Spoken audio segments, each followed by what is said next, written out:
नमरूद, तारीख, रवायात और अंजाम। तारुफ।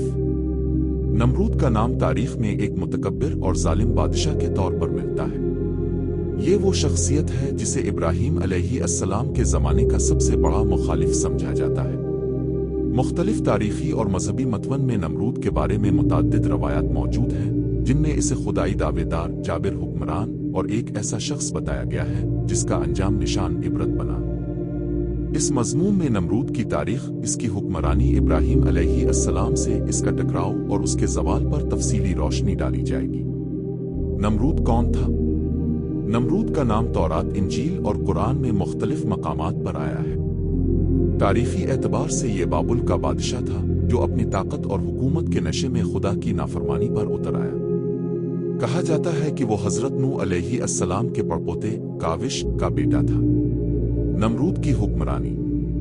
नमरूद ने अपनी हुकूमत को मजबूत बनाने के लिए जुल्म और जबर का सहारा लिया।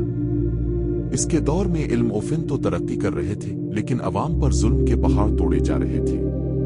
बाज़ तारीखी रवायात के मुताबिक वो दुनिया का पहला बादशाह था जिसने खुदाई का दावा किया और खुद को माबूद कहलवाना शुरू कर दिया।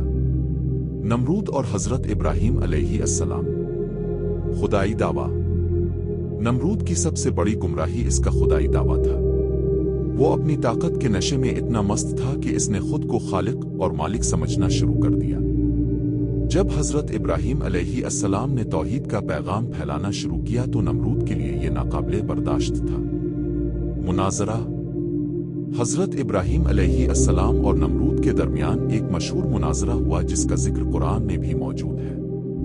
क्या तूने इस शख्स को नहीं देखा जिसने इब्राहीम से इसके रब के बारे में झगड़ा किया, इस पर कि अल्लाह ने इसको बादशाहत दी थी?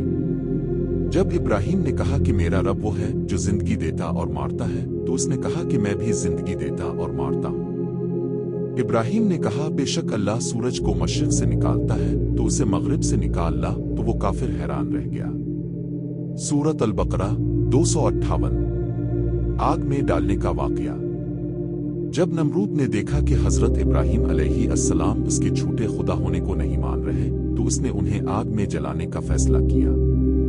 एक बड़ी आग जलाई गई और हजरत इब्राहीम अलैहिस्सलाम को इसमें डाल दिया गया, मगर अल्लाह ताला ने आग को ठंडा कर दिया और वो सलामत बाहर निकल आए। ये वाकया नमरूद के लिए एक बड़ी शिकस्त साबित हुआ।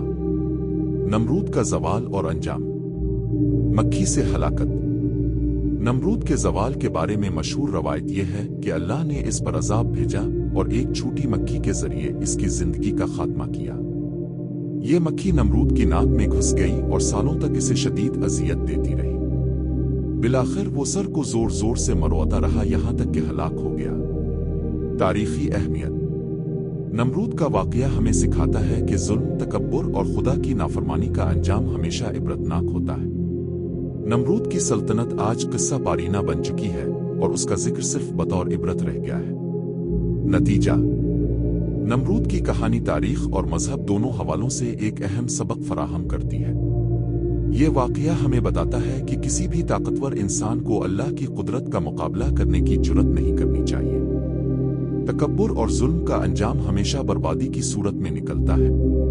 हजरत इब्राहीम अलैहिस्सलाम की इस्तिकामत और नमरूद का ज़वाल क़यामत तक के इंसानों के लिए इबरत का निशान बन चुके हैं।